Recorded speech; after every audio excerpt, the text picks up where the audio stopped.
You're listening to Big World Network.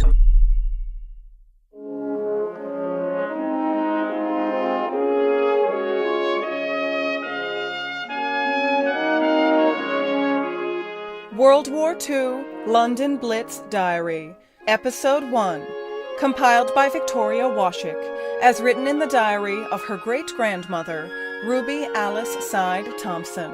Read by Amanda Mavison. Friday, September 1st, 1939. War started today. After another week of lies and duplicity, Hitler launched into actual warfare early this morning. At 5:30 this morning he announced the enclosure of Danzig in the Reich, and at 5:45 he bombed his first Polish town. Reports were that the Germans had already bombed 8 Polish cities and were attacking on all frontiers. The BBC has just announced that King George held a Privy Council this noon and has signed papers completing the mobilization of our Army, Navy, and Air Forces. Further news is to be broadcast at 4 p.m. Sunday, September 3rd, 1939. At 11:15 today, Mr. Chamberlain broadcast from number 10 Downing Street. He said, "This morning the British ambassador in Berlin handed the German government a final note stating that, unless we heard from them by 11 o'clock, that they were prepared at once to withdraw their troops from Poland, a state of war would exist between us." I have to tell you that no such undertaking has been received, and that, consequently, this country is at war with Germany.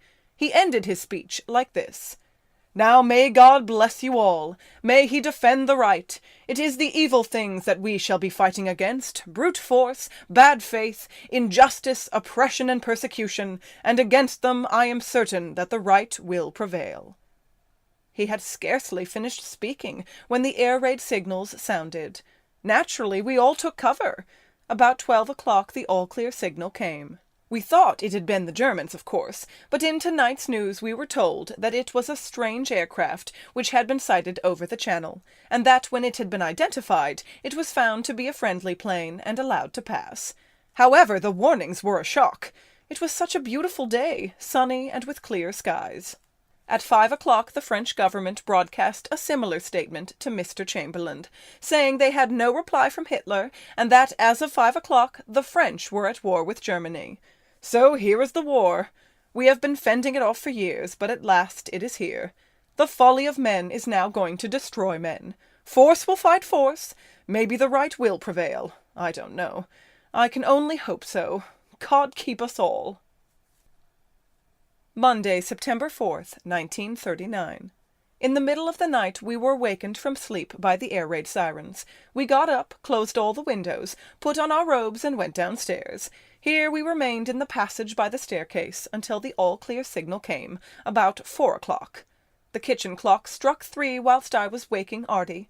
However, we were informed at 9 this morning that this was again caused by the passage of unidentified aircraft over Essex and the Midland counties. Our fighters went up, identified the airplane, and then returned to ground. We are not told exactly what planes they were, or why they were flying over England at 3 in the morning. Real news of war came early. The Atlantic liner Athena was torpedoed off the west of the Hebrides, and sank at 5 o'clock this morning. She had 1,400 people aboard, most of them Americans returning home. She was from Glasgow, bound for Montreal. Now noon. We are informed that a notice has been posted in Glasgow, signed Cook Master, stating that all passengers and crew, except those killed by the explosion, were got safely into the boats, and many of them had already been picked up by other vessels. President Roosevelt broadcast in the States last night that America would stay neutral. However, if the Germans attack the Americans on the seas, what then? It is 8:30 p.m., and I am in a blaze of anger. At 7 o'clock, Ted said, "I'm going down to Forest Gate to see what travelling is like in the dark." He went, too. Now all lights are forbidden, all cinemas closed, all gatherings, indoor and outside, prohibited, because of the danger from bombs. No lights in the trains or the buses, no lights in automobiles. Ted has to go to Forest Gate to see his precious guild, of course, his pious and adoring spinsters and oafs. Well, it may be fine Catholic piety, but it's damned bad husbandry. All around, many women are ill and hysterical, and very bad when the air raid signals sound. It is nerves, and they can't help it. What does Ted care about me? It is night, the raiding signals may be heard at any moment, but I am left alone in the house to endure it as best I can. The Catholic Evidence Guild is of very great importance to Ted, but I am of no importance at all. This heartlessness at a time like this fills me with dismay. I cannot believe he would act so, yet he does. He goes off on his own pleasuring, danger or no danger, and I am left alone, danger or no danger. Anyhow, I am in a fretful mood, and have been all this time of gathering tension. I think of Cuthie, who is surely going to immediate death, and of Artie, who will follow him. I think of my boys in America, who I cannot reach, and their children whom I have never seen. In my heart I am crying and crying. The lot my husband has imposed upon me is a cruel one. He has denuded me of my children, and of himself as lover and friend. Now he leaves me to face terror alone, as well as desolation. I know there may be no raid before he returns, but the chances are equal there may be. I say he has no right to leave me alone at such a time. It is a cruel thing to do. It hurts me, and it angers me, and I feel I shall never forgive him. But I suppose I shall. What is there else to do? I have to excuse him. I say he is crazy. I am angry just the same, very angry. He has no business to treat me like this, with such callousness. Loving kindness, he just doesn't know what it is. Ordinary friendliness, he doesn't know that either. As Eddie says, he's not human. Sunday, September 10th, 1939. The war has now completed 1 week.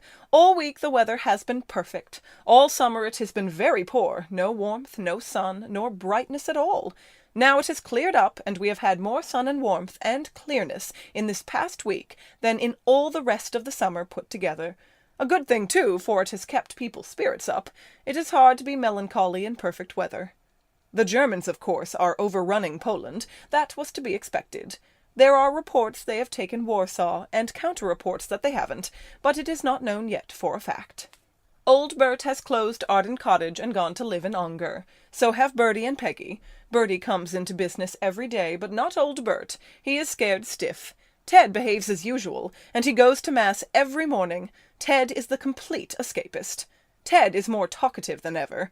I listen, and I just despise him as a silly fool. He also is more critical. He has been criticizing Artie to me for a long time, but now he has begun picking on the boy directly. Artie answers back. They had a spat together in the scullery this morning about a pane of picture glass, which after hanging about the garden for months had been smashed, and Artie had cleared away the fragments. Today Ted missed that piece of glass, and gave Artie one of his cross-examinations about it.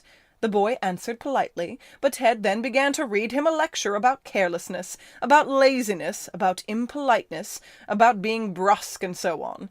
Artie got riled. He said, "I resent those remarks. They are not true." Ted went on some more. Artie said, "I still resent your remarks. You know that I am the only one who makes any attempt to clear up the place here and to keep it neat. I didn't know you wanted the glass. It had stood around for weeks, and you never mentioned it. It got broken. I cleared up the pieces. Why should I have to tell you? I think your remarks are uncalled for and unkind." The word unkind got under Ted's skin. He answered sarcastically, "Thank you," and walked away into the parlour. Ted fancies an idea of himself as a benefactor. It's all a part of his general interfering, doing well, he calls it. I've endured it for years, over and over again. The reprobates he dreams he is reforming have cheated me.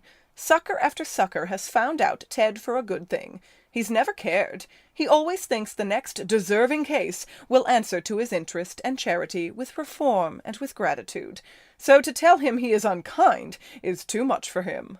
He is unkind. He has a most malicious tongue, which he exercises on all those who can't or don't round on him. Now it's got to Artie's turn. Cuthie has got away. He made Cuthie miserable with his nagging for years, all for Cuthie's good, of course. He said, "Hell, now it's Artie that's wrong." Artie, apparently, is going to answer back.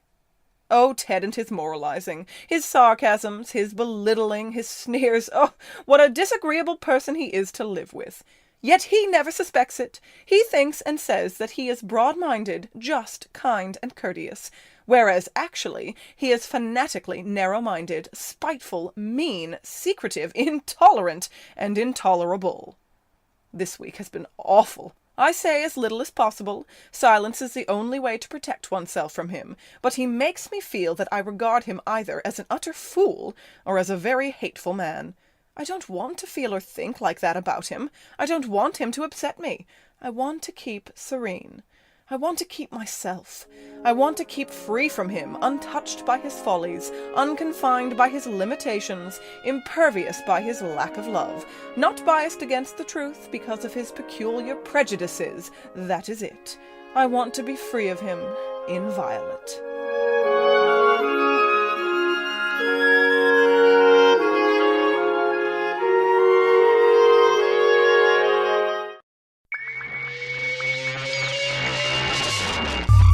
You're listening to Big World Network.